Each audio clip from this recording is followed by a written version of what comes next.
আল্লাহ জানেন মানুষের জীবনের পরিস্থিতি আল্লাহ কি উদ্দেশ্যে দান করেন। মানুষের জীবনে পরিস্থিতি আসে কেন, এর অনেক কারণের একটা কারণ তো বললাম। এই দ্বিতীয় কারণ যেটা মাঝখানের আলোচনায় কিছুটা পরিষ্কারও হয়েছে। হে আমার প্রিয় ভাইয়েরা, দুনিয়া এক ফুটা, আখিরাত সাগর ভরা।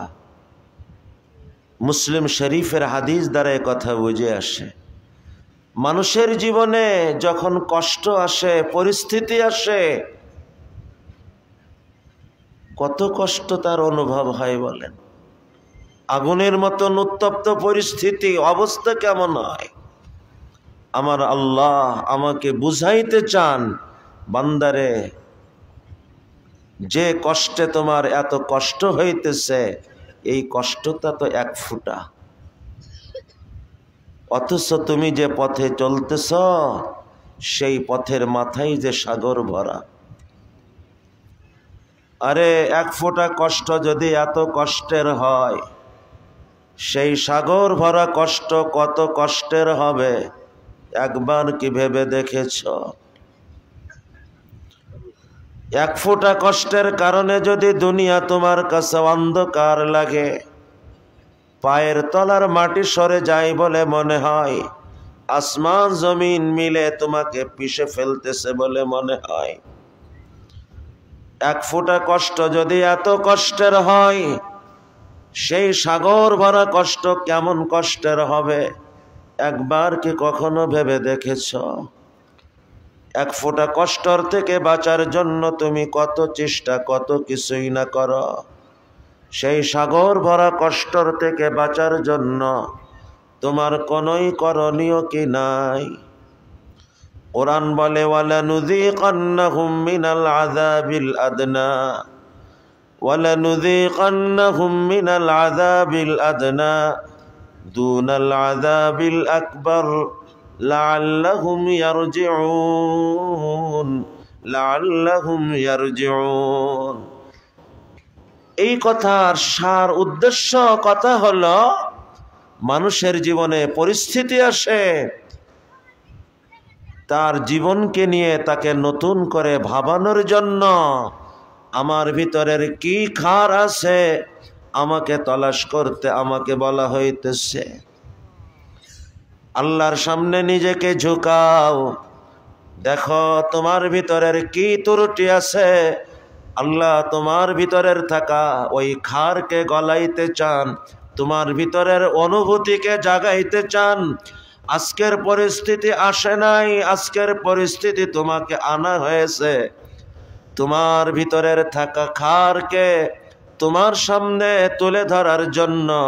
তুমি নিজের দিকে চোখ ফেরাও, আমার ভিতরের কি কি ত্রুটি এখনো, যার থেকে আমি এখনো পবিত্র হইতেছি না। মনে রাখা ভাইরা আমার,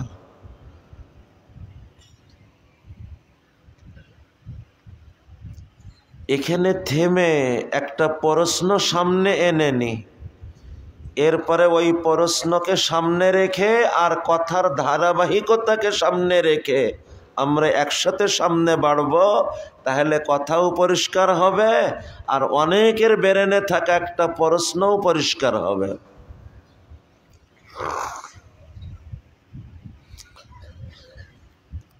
অনেকে বলে, হুজুর যখন নামাজ রোজার ধার ধরতাম না তখন বিপদ কম ছিল, যখন থেকে নামাজ রোজা না শুরু করলাম বিপদ যেন লেগেই থাকে। এমন প্রশ্ন শুনছেন কখনো? যখন নামাজ রোজা ধার ধরতাম না তখন তেমন বিপদ ছিল না, কিন্তু যখন থেকে নামাজ রোজা শুরু না করলাম বিপদ যেন লেগেই থাকে। হে আমার প্রিয় ভাইয়া, এই প্রশ্নকে বুঝতে আর পরিস্থিতির আলোচনার ধারাবাহিকতাকে সামনে বাড়াইতে আমি আপনাকে বলবো, বাহিরের একটা ছেলে পড়াশোনায় অবহেলা করে, ত্রুটি করে, আপনি কি তাকে কখনো শাসন করেন? কিন্তু আপনার আমার নিজের সন্তান পড়াশোনায় যদি অবহেলা করে, আমি তাকে কখনো বুঝাই, কখনো প্রয়োজনে শাসনও করি। কেন? এ আমার আপন, এর ভবিষ্যৎ আমি উজ্জ্বল চাই। যতদিন নামাজ রোজার ধার ধরতো না, ততদিন মাওলার শাসন পাওয়ার মতন আপন হতে পারে নাই। যখন থেকে না নামাজ রোজা শুরু করল, যখন থেকে না নামাজ রোজা আরম্ভ করল, এখন মাওলাই পাকের এতটুক আপন হয়েছে, মাওলাই পাক তার ভালো চান, তাকে কখনো বুঝান, কখনো শাসন করেন। বুঝান মানে কখনো তাকে নেয়ামত বাড়ান, চোখ দিয়ে নাফরমানি করা সত্ত্বেও, জবান দিয়ে মিথ্যা বলা সত্ত্বেও, অন্যায় পথে চলা সত্ত্বেও হঠাৎ হঠাৎ তাকে বড় বড় কোনো নেয়ামত দিয়ে দেন। বান্দারে, এত বড় নেয়ামত পেয়েও কি তুই তোর মাওলার দিকে ফিরবি না? আবার কখনো শাসন করে, এজন্য শাসন করে মাওলা তোমার ভালো চাই। যতদিন তুমি নামাজ রোজা না পড়তে, যতদিন আমি নামাজ রোজার ধার ধরতাম না, আমি মাওলার শাসন পাওয়ার মতন আপন হতে পারি নাই। কিন্তু যখন থেকে নামাজ রোজা না শুরু করলাম, মাওলার শাসন পাওয়ার মতন আপন আমি, আল্লাহ আমাকে আপন হিসেবে গ্রহণ করে নিয়েছে। হে আমার প্রিয় ভাইরা, যার জীবন কবিরা গুনার মধ্যে ডুবা থাকে, যার জীবন বড় বড় গুনার মধ্যে ডুবা থাকে, সগীরা গুনাহ ছোট গুনার কারণে তাকে শাসন করা হয় না, তাকে তো কোনো মারাত্মক গুনার কারণেই শাসন করা হয়।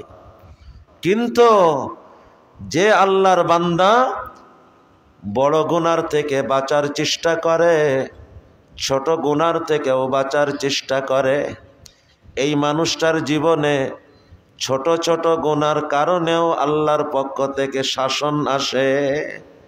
কারণ এই ছেলে, এ তো জিপিএ 5 পাওয়ার মতন ছেলে, এরপরে একটু নজর দিলে একে দিয়ে অনেক কিছু আশা করা যায়।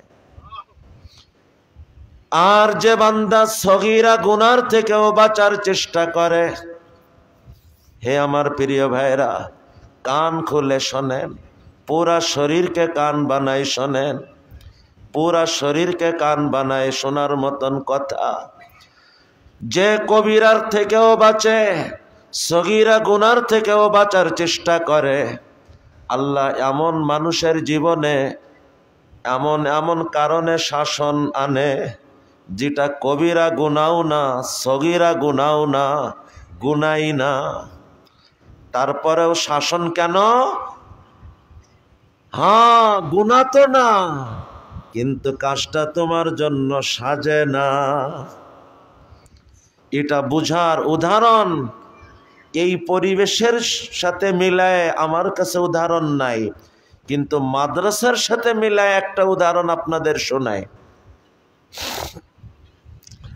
বাহিরের একটা ছেলে খালি মাথায় নামাজ পড়তে মসজিদে চলে আসে, আমাদের সামনে পড়লে আমরা তাকে বাহবা দিই, মাশাআল্লাহ, মুবারক, সাব্বাস ছেলে, খুব ভালো ছেলে, এসো নিয়মিত।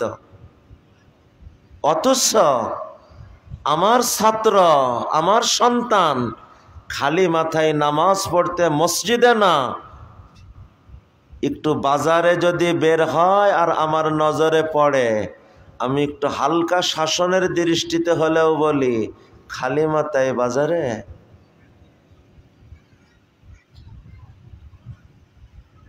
আরে আমি তো ওই মানুষ, বাহিরের একজন খালি মাথায় নামাজ পড়তে মসজিদে চলে আসা মানুষকেও বাহবা দিতেছি, সাব্বাসি দিতেছি। কিন্তু আমার ছাত্র, আমার সন্তান খালি মাথায় একটু বাজারে বের হয়েছে, আমার নজরে পড়লে আমি তাকে কেন শাসন করি? কারণ খালি মাথায় বাজারে যাওয়া কবিরা গুনাহ, সগীরা গুনাহ? আরে এটা গুনাহ না, তারপরেও শাসন কেন? বাচ্চা, এটা তোমার জন্য সাজে না। তোমাকে দিয়ে তো অনেক স্বপ্ন আমার, অনেক আশা আমার। তুমি তো জাতির রাহবার বনবে, তুমি তো আগামীর মানুষের স্বপ্ন বনবে, তুমি তো দিনের মশাল বনবে, তুমি তো দিনের সূর্য বনবে। তোমাকে কবিরা আর সগীরা গুনাহ হিসাব করে চললে হবে না। যা তোমার জন্য সাজে না এমন কাজও তোমাকে করা চলবে না। এর মানে এই বাচ্চার পরে উস্তাদের বিশেষ নজর। তদ্রূপ কোন বান্দার পরে যখন আল্লাহর বিশেষ নজর পড়ে, ওই বান্দা কবিরা গুনাহ করে না, সগীরা গুনাহ করে না, গুনাহ হয় নাই তারপরেও শাসন। বান্দা, তোমার মধ্যে এখনো এমন ছোট ছোট কিছু খার আছে যেটা কবিরা গুনাহ তো বলা যায় না, সগীরা গুনাহও বলা যায় না, কিন্তু বান্দা এটা তোমার জন্য সাজে না, এটা তোমার জন্য সাজে না। আমার ঘটনা মনে পড়ছে, হয়তো বাস্তব, হয়তো কাল্পনিক। বাস্তব হোক আর কাল্পনিক হোক, যে কথাটা বোঝানোর তা বাস্তব। ইসলামের ইতিহাসে অনেক বড় একজন ব্যক্তি গিয়েছেন, যুগ সেরা মুহাদ্দিস, যুগ সেরা মুফতি মুজতাহিদ, যুগ সেরা বুজুর্গ আল্লাহর ওয়ালি। আজ থেকে প্রায় 1300 বছর আগের মানুষ, হযরত সুফিয়ানে সাউরি রহমতুল্লাহ আলাইহি। উনার নাম সুফিয়ান। সাউরি শব্দ সাউরুন থেকে, সাউরুনের এক অর্থ হলো বলদ, আমরা গ্রাম্য শব্দে বলি দামড়া। ওনাকে সাউরি কেন বলা হয়? তার একটা কারণ এমনও বলা হয়, আমি বলছি না এটা কারণ, এমনও বলা হয় উনি একদিন বেখেয়ালে বাম পা দিয়ে মসজিদে ঢুকতেছেন, এক আওয়াজ কানে ভেসে আসছে, ইয়া সাউর, আরে দামড়া, কোন পা দিয়ে ঢুকছো, হুশ নাই? আমি তো 1000 বার জীবনে বাম পা দিয়ে ঢুকলাম, কোনদিন তো একটু শাসন শব্দ কানে শুনলাম না। কেন? হযরত সুফিয়ানে সাউরি রহমতুল্লাহ আলাইহির মতন আপন জামি এখনো হতে পারি নাই। এমন শাসন পাওয়ার জন্য যেমন আপন হওয়া দরকার, তেমন আপন তো আমি এখনো হতে পারি নাই। হে আমার প্রিয় ভাইরা, ওনার কাছে এত খুশি লাগছে, নামের অংশ বানায় সুফিয়ানে সাউরি লাগায় নিছেন।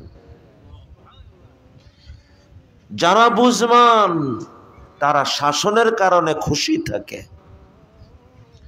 বুঝমান সন্তান বাবা মার শাসনের পরে অন্তর থেকে খুশি থাকে, আমাকে গড়ার জন্য কোন নজর আমাকে দেখভাল করছে।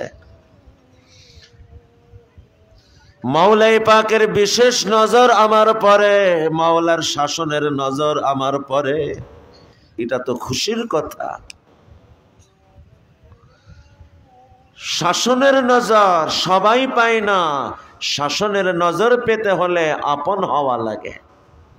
হে আমার প্রিয় ভাইরা, এই ধারাতেই সামনের আরো এক ধাপ বলতে পারেন। আল্লাহ যাদেরকে অসম্ভব থেকে অসম্ভব ভালোবাসেন, কবিরা গুনাহ না, সগীরা গুনাহ না, স্বাভাবিক দৃষ্টিতে সাজে না এমনও না, স্বাভাবিক দৃষ্টিতে সাজে না এমনও না,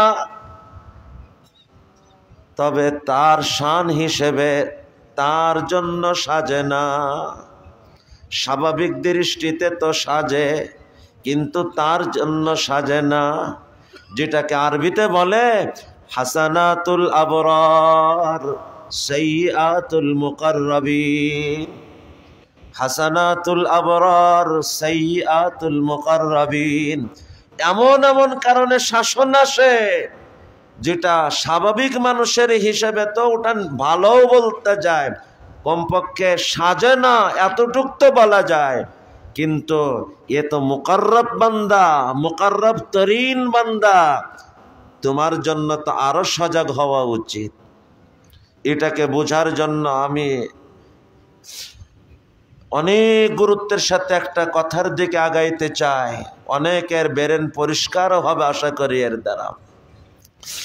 পুরা কায়নাতের মধ্যে আল্লাহর কাছে সবথেকে মুকাররব তরিন কারা? নবীগণ, আম্বিয়া কিরাম আলাইহিমুস সালাতু ওয়াস সালাম। আম্বিয়া কিরাম থেকে কবিরা গুনাহ না, সগীরা গুনাহ না, সাজে না স্বাভাবিক হিসেবে এমনও না, তাদের শান হিসেবে হাসানাতুল আবরার সাইয়্যাতুল মুকাররাবিন, যেটাকে বলা হয় জাল্লাহ, এর কারণে আল্লাহর পক্ষ থেকে শাসন আসে। আর অবুঝ না বুঝে মনে করে নবী গুনাহ করছে। যেমন তালিবে ইলম খালি মাথায় বাজারে যাওয়ার কারণে উস্তাদ তাকে শাসন করে, অবুঝ মনে করে মনে হয় কবিরা গুনাহ করছে, মারাত্মক কোন গুনাহ করছে। আরে এই উস্তাদি বাহিরের একজন খালি মাথায় বাজারে না মসজিদে এসে পড়লেও তাকে বাহবা দিতেছে। এটা কবিরা গুনাহ তো না, সগীরা গুনাহও না, গুনাহই না, কিন্তু তালিব ইলমের পরে তার অনেক বড় আশা, এটা তার জন্য সাজে না, তাই তাকে শাসন করতেছে। আম্বিয়া কিরাম পুরা মানব জাতির মাঝে, পুরা কায়নাতের মাঝে আল্লাহর কাছে সব থেকে মুকাররব তরিন ইনসান, মুকাররব তরিন কাফেলা আম্বিয়া কিরাম আলাইহিমুস সালাতু ওয়াস সালামের কাফেলা। তাদের কোনো কবিরা গুনাহ না, সগীরা গুনাহও না, গুনাহ না সাজে না এমনও না, সাধারণ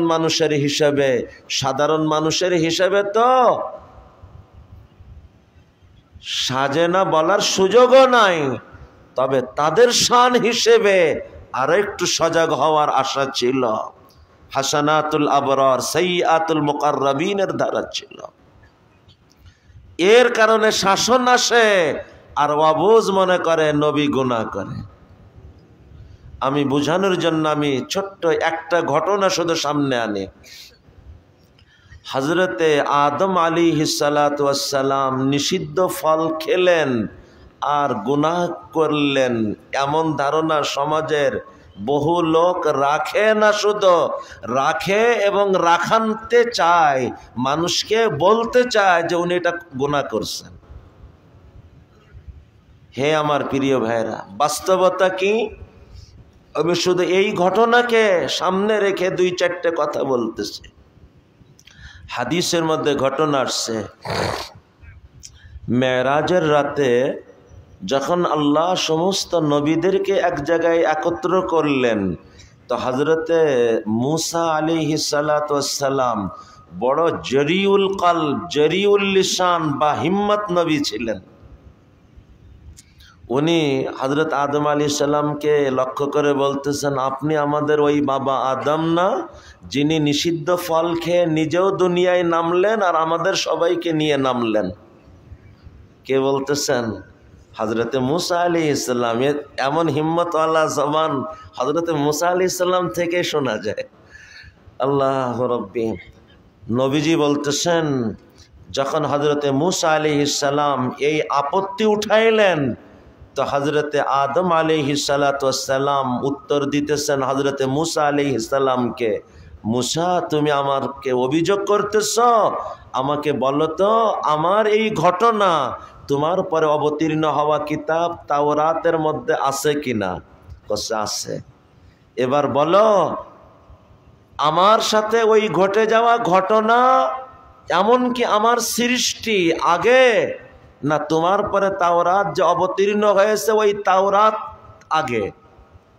বলছে তাওরাত আগে এবং বহু আগে তাওরাত আল্লাহ রাখছেন। এবার উনি বলতেছেন ঘটনা যখন ঘটে নাই, আমার জন্মও হয় নাই, সৃষ্টি হয় নাই, তখনই তোমার পর অবতীর্ণ হবে যে কিতাবে আল্লাহ ঘটনা লিখে রাখছে, আমাকে তুমি কেন দায়ী করছো? নবীজি বলেন হযরতে মূসা আলাইহিস সালাম লা জবাব, চুপ হয়ে গেছেন, কি উত্তর দিবেন? এতে এক উত্তর হলো। দ্বিতীয় উত্তর খেয়াল করেন, কেউ যদি নিষেধের কথা একদম ভুলে যায় আর ভুলে যাওয়ার কারণে করে, তাকে কি অপরাধ বলা হবে? সাজে না স্বাভাবিক দৃষ্টিতে বলা হবে? একজন রোজা রাখছে, রোজার কথা ভুলে গেছে, পেট ভরে যদি খানা খায় এর গুনাহ হবে? এ তো রোজাও ভাঙবে না। কুরআন শোনাইতেছে, হযরত আদম আলাইহিস সালাম নিজের সাফাই গাইতেছেন না, কুরআন শোনাইতেছে। আল্লাহ বলতেছেন ওয়া নাসিয়া আদম ফানাসিয়া আদম, আরে আদম তো নিষেধের কথা ভুলে গিয়েছিল। কে বলতেছেন? আদম আলাইহিস সালাম নিজের সাফাই। আল্লাহ নিজে শোনাইতেছেন আমার আদম ভুলে গিয়েছিল, তাই খেয়ে ফেলছে। যখন আল্লাহ নিজেই বলতেছেন ফানাসিয়া আদম, নিষেধের কথা ভুলেই যখন করছেন, বলো এটা কোন কবিরা গুনাহ, এটা কোন সগীরা গুনাহ? 3 নম্বর, যেই মানুষটা জীবনে কোনোদিন মিথ্যা বলে নাই, মিথ্যা শোনে নাই, মিথ্যা ভাবেও নাই, এই মানুষটার সামনে একদিকে ভুলে গিয়েছে, আবার এসে কসম খেয়ে যদি বলা হয় আমি তোমার হিতাকাঙ্ক্ষী, কসম বা খুদা এই জিনিসটা খেয়ে নাও, সারা জীবন আল্লাহর কাছে থাকতে পারবে। এক তো ভুলে গিয়েছে, অপরদিকে আল্লাহর নামের কসম দিয়ে হিতাকাঙ্ক্ষী হয়ে তাকে একটা কথা শোনানো হইতেছে, এ কথা আমার না। হযরত আদম আলাইহিস সালাম নিজের সাফাই গাইতেছেন না, বরং আল্লাহ নিজে কুরআনের মধ্যে শোনাইতেছেন আকাসামাহুমা কাসামাহুমা ইন্নী লাকুমা লামিনান নাসিহিন। কাসামাহুমা, শয়তান হযরতে আদম হাওয়াকে কসম দিয়ে বলল ইন্নী, একটা কসম, এতটুকুর পরে ক্ষান্ত না, ইন্নী, এখানে বহু উলামা তুলাবা আছে, ইন্না সন্দেহ দূর করার জন্য, নিঃসন্দেহে আমি, সন্দেহ করো না আমাকে, নিঃসন্দেহে আমি, লাকুমা, লাম দৃঢ়তা বোঝানোর জন্য, তোমাদের দুইজনের জন্য অবশ্যই, লামিনান নাসিহিন, আবার লাম তাকিদ দৃঢ়তা বোঝানোর জন্য, কল্যাণকামীদের মধ্যে হতেই আমি তোমাদের জন্য। কাসামাহুমা ইন্নী লাকুমা লামিনান নাসিহিন।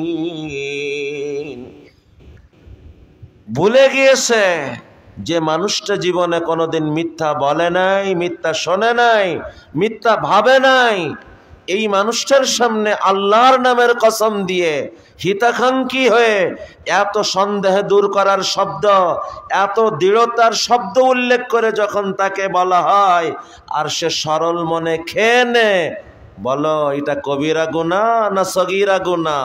এ তো গুনাহই না। 4 নম্বর উত্তর শোনো, আল্লাহ যখনই হযরত আদম আলাইহিস সালামকে সৃষ্টি করার সিদ্ধান্ত নিলেন, ফারিস্তাদেরকে শোনাইলেন, তো বললেন কি, আমি জমিনে আমার প্রতিনিধি বানাইতে চাই। কোথায় বানাইতে চাই? জান্নাতে না দুনিয়াতে? দুনিয়াতে। তো দুনিয়াতে প্রতিনিধি বানানোর জন্য হযরত আদম আলাইহিস সালামকে বানানো হলো, ভালো কথা। যে দুনিয়ার জন্য বানানো হলো সেই দুনিয়ায় না পাঠায় রেখে দেওয়া হলো জান্নাতে। এরপরে তাকওয়িনী ভাবে সিদ্ধান্ত নেওয়া হলো, আদম যদি স্লিপ হয়, আদম যদি নিষেধ অমান্য করে, শব্দটা বললেন না, এই নিষেধ যদি কোনোভাবে স্লিপ হয়ে যায়, আর স্লিপ হওয়ার পথ কি করা হলো, আদম ভুলে গেল। আদমের সামনে হিতাকাঙ্ক্ষী বানায় আল্লাহর নামের কসম দিয়ে তাকে খাইতে উৎসাহিত করা হলো, এমন এমন ধারাতে তার পা স্লিপ হলো। এটাকে বলে জাল্লা। সিদ্ধান্ত নেওয়া হলো যে দুনিয়ায় তাকে তৈরি, যে দুনিয়ার জন্য তাকে বানানো হয়েছিল ওই দুনিয়ায় এখন পাঠানো হবে। কি আজীব কথা! বানানো হলো দুনিয়ার জন্য, রেখে দেওয়া হলো জান্নাতে।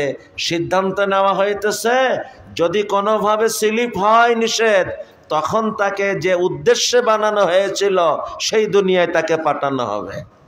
আবার স্লিপ হবে কেমনে?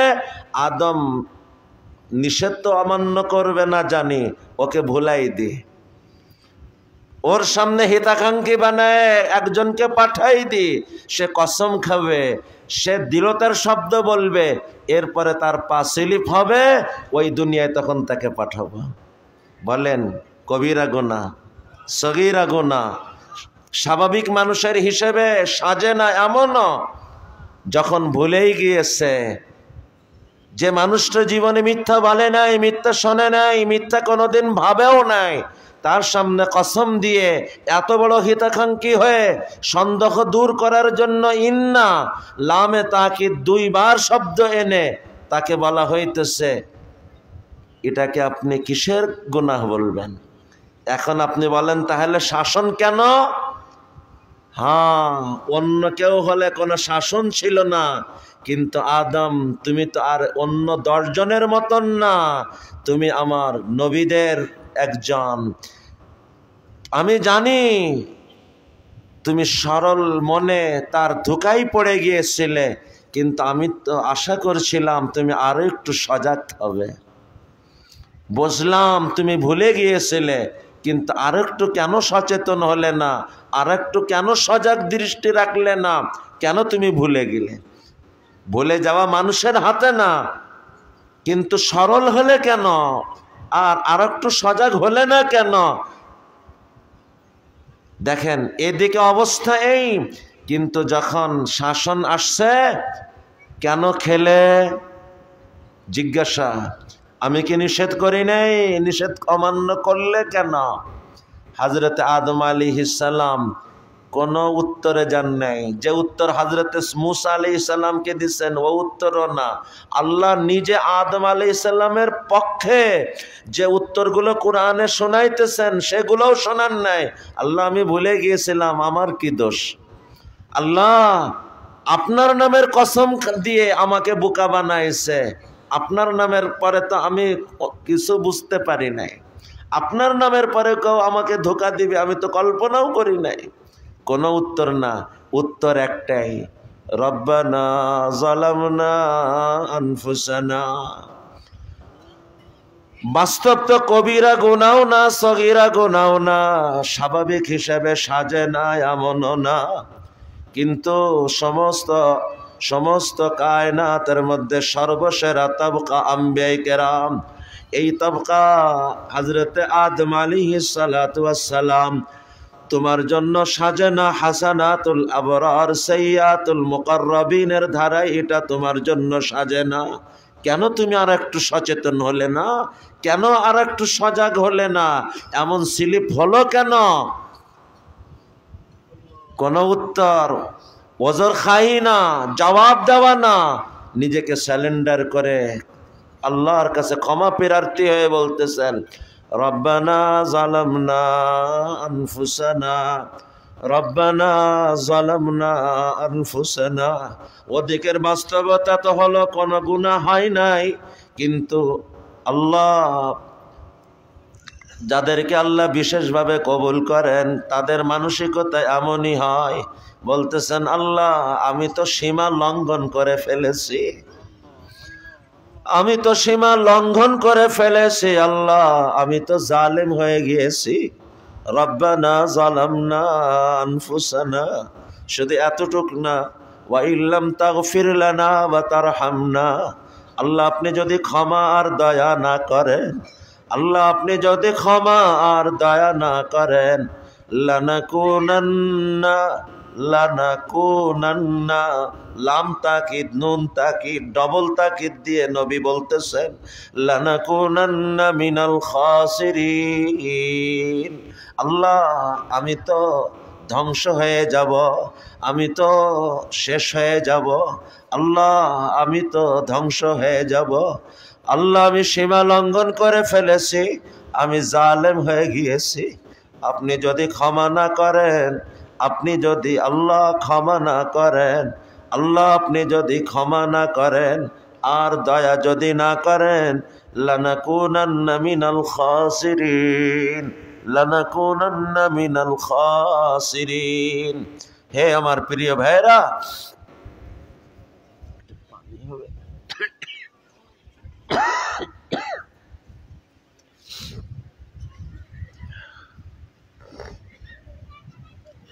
আল্লাহ আস্তাগফিরুকা ইয়া রাব্বি।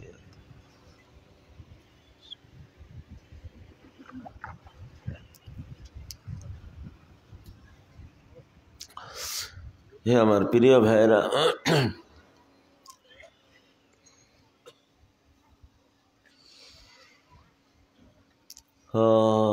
আল্লাহ আল্লাহ আল্লাহ রব্বি। জি ভাই, বলতেছিলাম কথা অনেক দূরে চলে গিয়েছে না। মানুষের জীবনে পরিস্থিতি আসে তাকে জান্নাতের উঁচা মাকামে যেমন উঠানোর জন্য, মানুষের জীবনে পরিস্থিতি আসে তার ভিতরের থাকা খারকে গলানোর জন্য।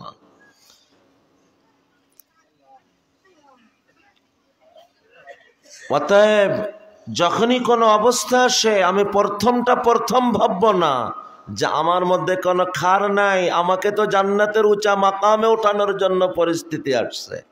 আমি প্রথম ভাবব আমার ভিতরে নিশ্চয়ই কোনো খার আছে।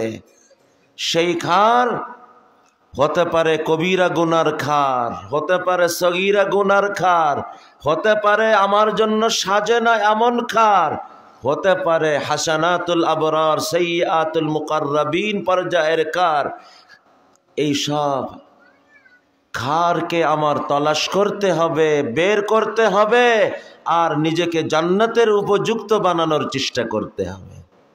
হে আমার প্রিয় ভাইরা, কথাকে তার শুরুর অংশের দিকে আবার ফিরে যায়। মানুষের জীবনে পরিস্থিতি আসে কার পক্ষ থেকে? কার পক্ষ থেকে?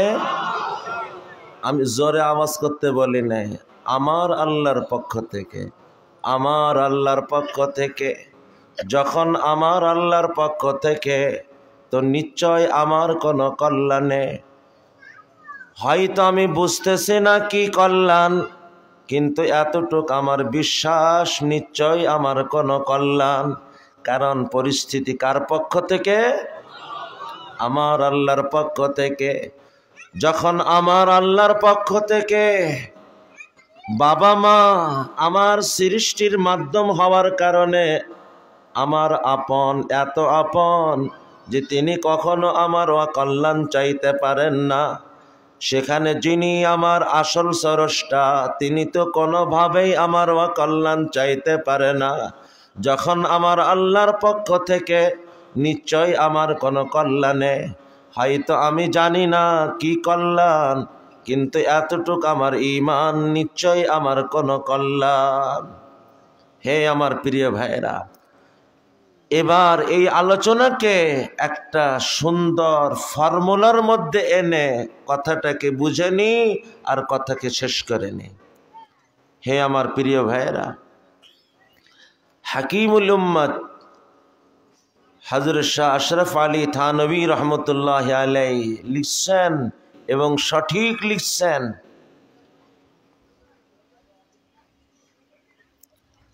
মানুষের জীবনে কথাকে একটু পিছন থেকে এসে শুরু করলে বুঝতে সহজ হবে। ভাইরা আমার, দুনিয়ার খড়কুটো পাওয়ার জন্য চেষ্টা সাধনা করা লাগে না? কষ্ট সাধনা ছাড়া দুনিয়ার খড়কুটোও তো মেলে না।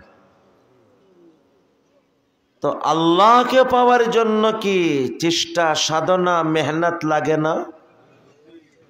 মানুষ আল্লাহকে পাওয়ার জন্য যে কষ্ট, যে মেহনত, যে সাধনা করে, এটাকে বলে মুজাহাদা। কি বলে? মুজাহাদা।